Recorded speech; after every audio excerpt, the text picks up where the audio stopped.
这个精心打扮、穿上西装的老人，他不想活了。可刚闭上眼睛，就听见外面有人在吵闹，竟然有人把车子开进了社区。暴脾气的他出来直接开骂，可对方还不小心撞坏了他的油箱，没办法，只好帮他把车子停好。回到房内，准备再次自杀，可刚刚把绳子套在脖子上，却看到新来的邻居家小孩正在看向屋内。他怕吓坏了孩子，急忙收起绳子。看来今天是赶不上趟了。这个暴躁、孤僻、想要自杀的老头叫做欧维，最爱的妻子离世，最近又被工作了43年的公司辞退，一个人没有什么牵挂，想早一点下去陪伴妻子。这次他吸取了之前的教训，提前将窗帘拉好，再一次的准备自杀。可绳子刚套上，门铃就响个没完。他怒气冲冲的打开门，看到的却是刚刚搬来的邻居小孩，只好把到嘴边的脏话收了回去。新邻居也来了，是来感谢他昨天的帮忙，还送给了他美食，顺便想借用他的梯子。他很不耐烦的拿出梯子，结果又来了一个老太太，想请他帮忙修暖气。这下他愤怒了，还有完没完？我就是想上吊而已，怎么这么难？他就是这么一个孤僻的怪老头。回到房内，他看着妻子的照片，这次不管什么事情都不能阻止我自杀。他挂上绳子，踢翻了凳子。都说人在临死前会回想起自己的一生，原来是真的。他想起了小时候，那是和父亲相依为命，父亲很少说话，也很少对他笑。可有一次，他差点被火车撞到，吓坏的他这次被父亲抱了很久。长大后，他给父亲看自己的成绩单，父亲很高兴，和同事们一一炫耀着。结果却发生了意外，只剩下自己的欧维被工友欺负，房子也被强拆的官员烧掉，没有地方去的他只好睡在火车上。可也就是在这里，心如死灰的他遇到了一个让他重获希望的女孩。她有一对兔子牙，笑起来很甜，像天使一样。列车员来检票，他好心帮欧维补了票，在他下车时还给他送包，直直的望着他。虽然欧维很木讷，但他也知道自己爱上了这个女孩。都说人在临死前会回想起自己的一生，这个上吊的老人在最后一刻想起了自己的妻子。他们在火车上相遇，后来两人一起吃饭，可木着的欧维要么沉默，要么聊车。当时的妻子问他为什么不点点东西吃，他坦白道自己的房子被烧了，一无所有，自己在家中已经吃过了，因为这样你就可以点你想吃的了。接下来他打算自卑的离开，这时女孩却站起来亲吻了他。欧维明白这是上天派给他的天使。回到现实，这次他的绳子断了，又没死成。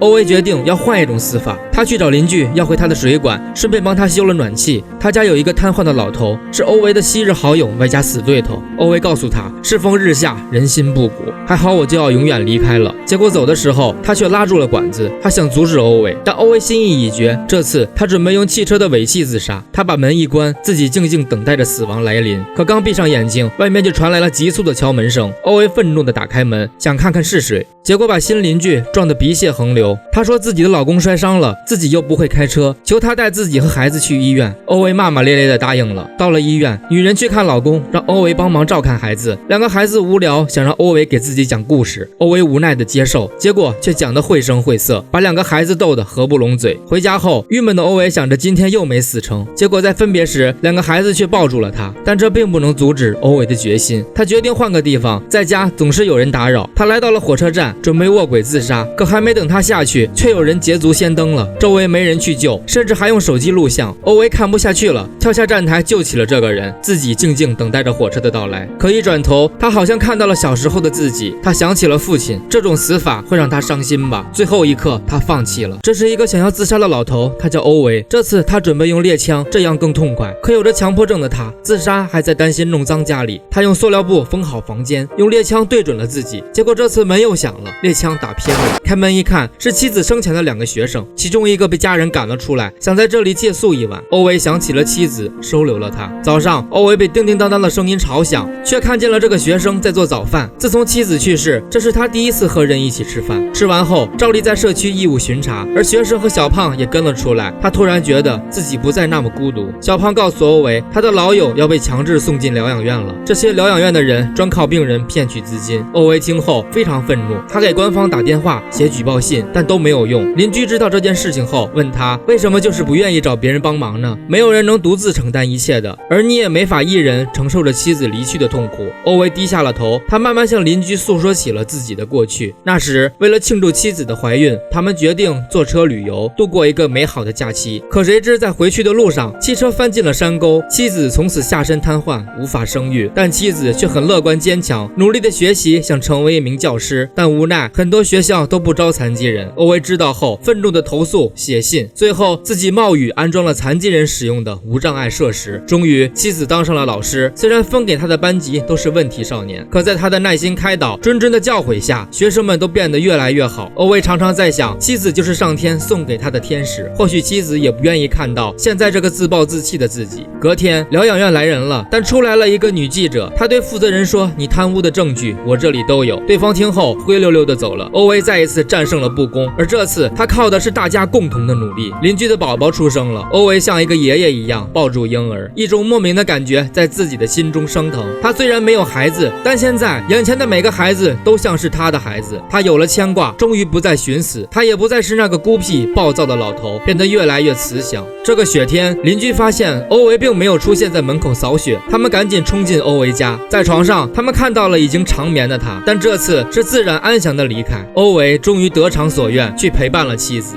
一觉醒来，是与妻子初次见面的火车厢，妻子伸出手指，而他默契的接住，像生前的千千万万次，人生完美谢幕。我是小龟，我们下期见。